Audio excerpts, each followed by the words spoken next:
Hi, I'm Hannah Wallace and welcome to FinextraTV at Sibos. Calling into our virtual studio today is Grainger, Executive Vice President, Cross-Border Services at Mastercard. So, Stephen, it's good to see you again. Thank you very much for calling in.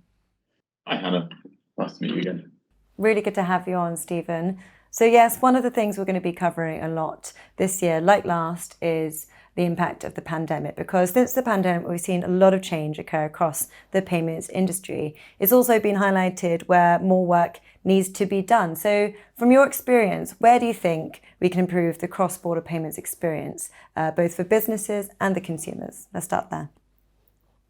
Yeah, great question. I think what's really been highlighted, not just through the pandemic, I mean, a lot of this change was occurring pre-pandemic as well. The very nature in the way that people spend money, the way that they're engaging in the payment system has changed dramatically. And more often than not, people don't even know that they're engaged in that payment environment. Whether it's how you get an Uber. I mean, when we used to be able to get Ubers, of course, but nobody ever actually paid ever. But you think about going to buy something on Amazon. Well, what happens in the background to that? Somebody's got to pay the supplier of those products, and that has shifted the whole nature of how we think about what has been a cross-border payment from these large, high-value tickets into a proliferation of lower-value tickets. And that's what we've seen is those payments have their own very specific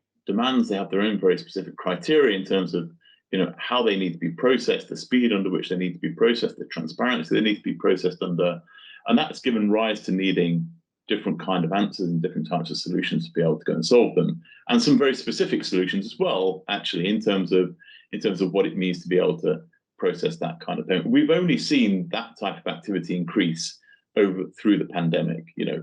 People have become much more engaged in the way that they interact with online retailers. You've seen from a gig economy perspective, people have moved around an awful lot more. They've gone to live in different countries. They've been paid in different countries. That has an impact in terms of what an employer needs to do to be able to go and pay that person. Payroll has become more complicated, and so we've seen much greater increase in cross-border flows than we saw pre-pandemic. So. Mm-hmm.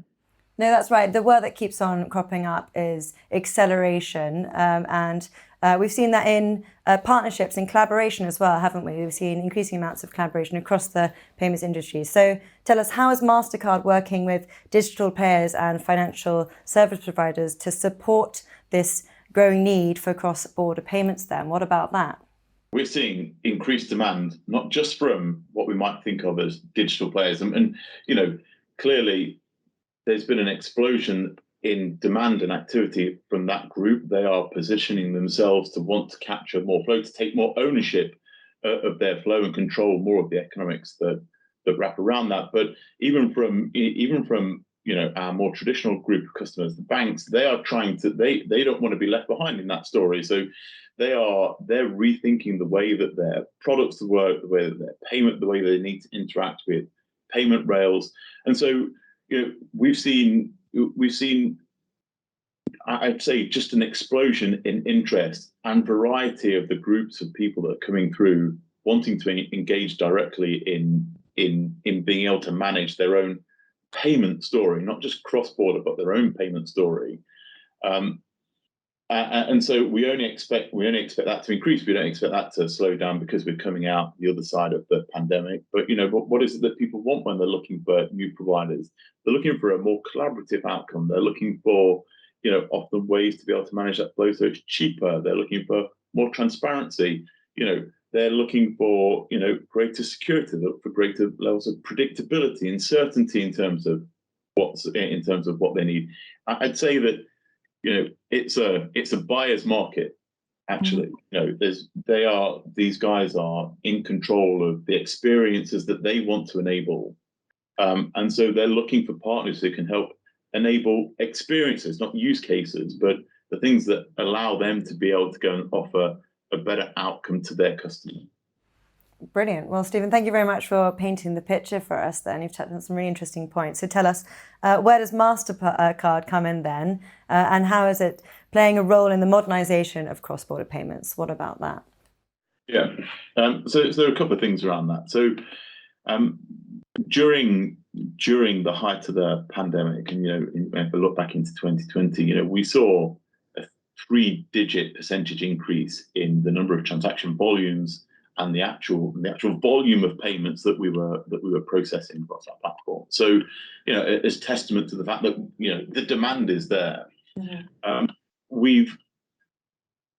We've seen, not only last year in 2019 we completed the acquisition of Transfast, but last week we closed out and acquired the minority stake in HomeSend, our joint venture. So we're consolidating all of our technology assets into a singular go-to-market story to make it easier for firms, from our customers, to be able to come and interact with us and what it is that we're trying to achieve. Because there's an accelerated trend that won't reverse very quickly. Whether especially as we're thinking about international travel opening soon, just the huge growth in e-commerce, and that's the role that we think that we have an ability to play in, and leverage our expertise of being a network payments company that has existed for the last 50 years, but taking all of that we know and driving new ways to be able to offer value.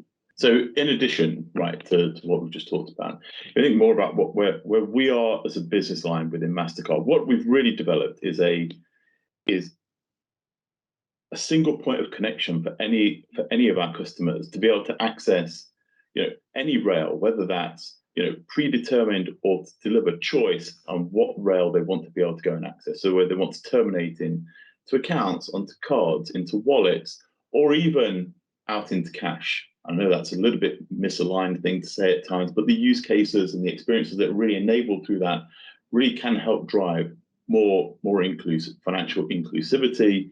You only have to look at some of the challenges we see around disaster relief efforts, that at times getting cash to people is a really core and critical outcome that we believe we've built those capabilities to help enable and support.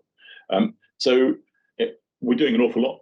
I think that the other side of that, and to bring that back more readily to some of the things that we've seen going on in the industry, the G20 initiative, that has led to a whole range of work. Most recently with the BIS Innovation Hub coming out and talking about Nexus and the ability for, or the need potentially for, a scheme-based approach for managing this cross-border payments experience. At our core, we are a scheme. That's how we built that network capability. And so, we think that there is a role for firms like Mastercard to help drive that differentiated experience, utilizing all of our assets to be able to bring something like that to life. I think it's fair to say that there is the ability to be able to not just leverage technology, but to leverage rules to ensure and to create a fair ecosystem that everybody can engage in. Mm-hmm. is a goal that we really support. I think we're very well positioned to be able to support all of our core customer types, whether that's a bank or a digital partner or a financial institution or an MBFI. We're putting ourselves at the center of being able to transform this journey and this experience of what our customers are looking to enable to their end customer. Well, as you said, working on a lot and a space to watch, definitely. But Stephen, looking forward to catching up further down the line and reflecting on this. But for now, we'll leave it there. Thank you very much. Brilliant. Thank you, Hannah. Bye-bye.